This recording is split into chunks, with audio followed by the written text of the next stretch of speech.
Train your body with the American College of Sports Medicine on Radio MD. RadioMD.com. Here's Melanie Cole. If you're trying to lose weight or keep better track of your calorie intake, as we talk about on these shows so often, well, you're looking at so many of those fitness trackers that are out there. We've got Fitbits and pedometers and all kinds of things to help you keep track. But are they accurate in certain activities? My guest, of course, fan favorite, Dr. John Higgins, sports cardiologist for the University of Texas Health Science Center. Hey, Melanie. Hey, so Dr. Higgins, I have a Fitbit. If I was strength training doing push-ups, is this thing going to be measuring anything I'm doing? Yeah, it's going to be getting some of those, but it's probably not the best one, Melanie. There are some that look like they're a little bit better for if you're doing the resistance activity, particularly the Nike Plus Fuel Band SE and the Body Media Core. But the Nike Plus Fuel Band comes in best for resistance. The Body Media Core and the other devices like the Fitbit, they are very good for aerobic activity, like if you're walking, running, doing some cycling, those sort of things, they tend to be better for those. And so it's kind of it's interesting, Melanie. Not one activity tracker is kind of perfect for all activities. That's the bottom line. And the Peter Drucker once said, "What gets measured gets managed." And I think a lot of people feel the important thing is for you who does have or thinking about an activity tracker, if you're going to be using it and actually getting the results and making changes and it motivates you, then it's probably not too super important which one you use, as long as it works for you and it works, mainly for your activities. Tell us how something like the Nike Plus Fuel Band works to track strength training. Do you have to input things? Can it tell when you're doing push-ups or lunges, or is it just basically tracking movement? Yeah, well, the differences between the different, that's a great question, Melanie, the differences have to do with, number one, where the actual tracker is, where it's worn on the body. Now, a lot of them are worn on the wrist, but the Body Media Core, for example, and that's the one that is used on The Biggest Loser on television, that is worn on the upper arm. And it also, so there's variation in where they're worn, but there's also variation in what they measure. Now, some of them, or pretty much most of them, have an accelerometer measuring device in them. Some are more sophisticated than others.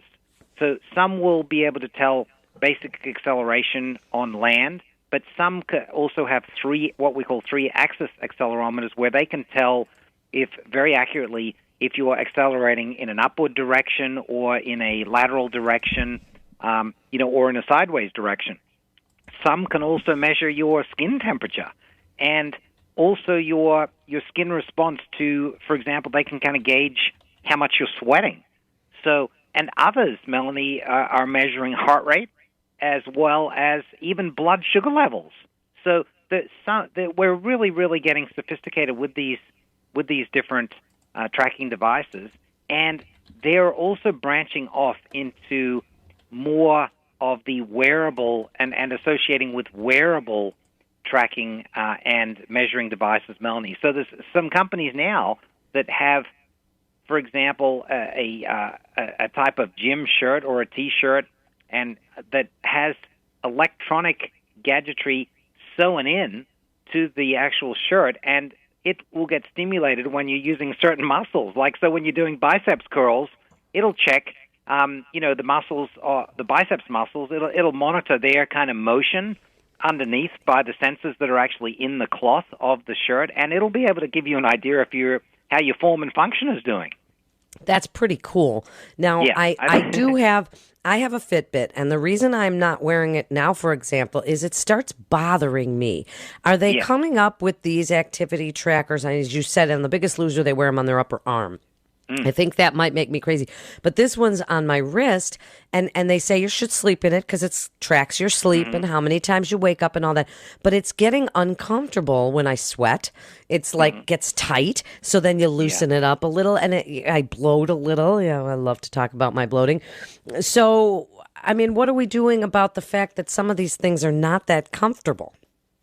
Yeah, well, that's a great question, Melanie. And I think what the companies are doing is instead of having an additional device that you have to wear, more of the companies are going into integrating them into things that you are already wearing. So, for example, the Apple iWatch, and others that have a watch that has multiple functions, they are now building trackers and things like that into, for example, a watch that someone would ordinarily wear. Things you're already wearing.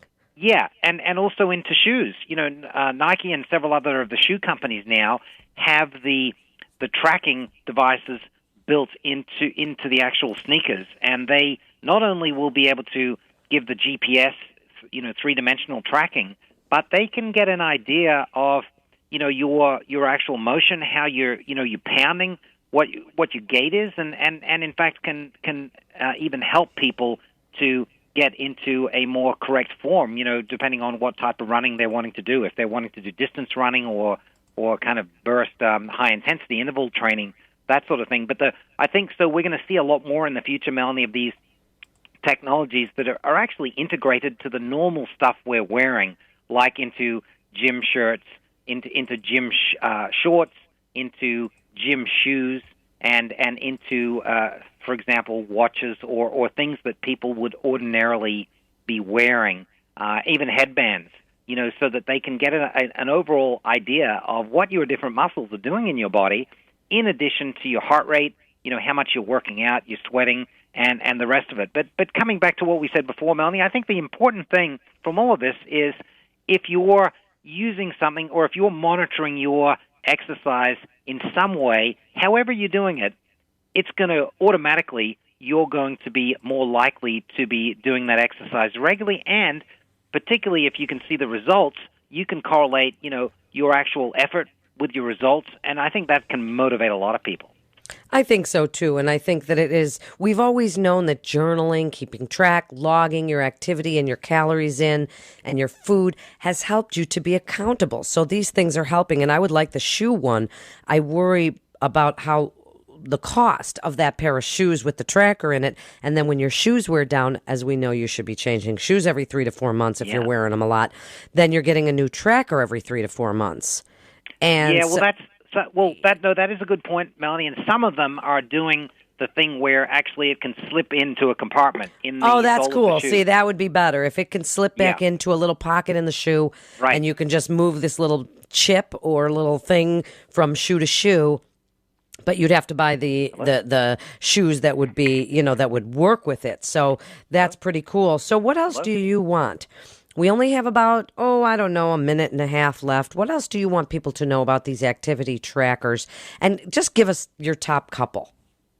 Okay, well, I think in terms of this recent study that came out of Iowa where they looked at about 60 people and they had them do some aerobic activity, they had them do some resistance training, and they had them do some sedentary activity, and they just asked, what are the best trackers for overall for monitoring these. And the ones that came up, the 5 top ones that they came up with, Melanie, in this study overall were the Body Media Core, the Actigraph GT3X Plus, the Fitbit Flex, the Nike Plus Fuel Band SE, and the Jawbone Up 24. So overall, those do a pretty good job of measuring both your aerobic activity as well as your resistance training and your sedentary activity.